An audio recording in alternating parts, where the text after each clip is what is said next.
बाई तोरो भारी दिसते भारी गणपतीची स्वारी अन आला धादिस मामाच्या घरी मालवण चिपळूण सावंतवाडी माझ्या कोकण गावांचो दिमाग भारी दिसते भारी गणपतीची स्वारी कोकण या शब्दात एक वेगळीच जादू आहे.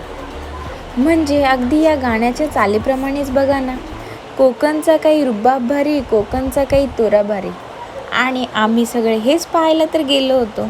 जाताना ना खूप मस्त निसर्गरम्य वातावरण लागलं. आम्हाला मोह आवरला नाही. आम्ही थांबून पाहिलं तर रस्त्यावर सगळीकडे वनगाया होत्या आणि त्या पण इतक्या प्रेमळ होत्या ना. आम्ही हात लावला पण त्यांनी काहीच नाही केलं. अंशिकाचं पहिलंच टाईम होतं हे सगळं एक्सप्लोअर करण्याचं. थोडीशी मामासोबत ड्रायव्हिंग पण केली तिने. आणि नंतर आम्ही पोहोचलो सगळेजण दिव्यागर बीचवर, कारण अंशिकाच्या मामाचं प्री वेडिंग शूट होतं ना म्हणून. आणि इतकं निवांत वाटलं बीचवर की बस.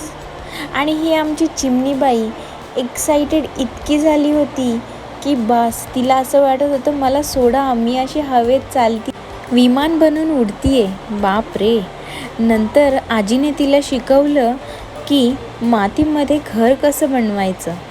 तिनेही मस्त हे उमगलं आणि तिने लगेच खेळणी घेऊन आली. आणि खेळणी आणल्याच्या नंतर मग काही थांबे ना, इतके सारे खेळणी आणलेत. आणि आता ते मातीमध्ये उकरून काय काय करत होती तिचं तिलाच माहिती. कोणते कोणते शेप्स बनवत होती. पण खुश मात्र खूप होती ती की बस. नंतर ना अंशिकाच्या मामाचं इकडे दुसऱ्या ठिकाणी प्री वेडिंग शूट चालू झालं. आणि इकडे हिने मोबाईल चालू केला शूटिंग करण्यासाठी. आणि इकडे ही स्वतःच्या मोबाईलमध्ये मामाचंही शूटिंग करायला सुरुवात केली. हे झाल्यानंतर आम्ही घरी जायला निघालो.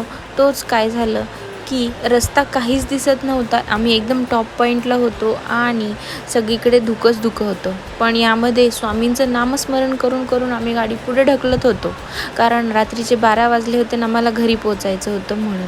तुम्हाला व्हिडिओ आवडला तर इथे क्लिक करून सबस्क्राईब करायला विसरू नका.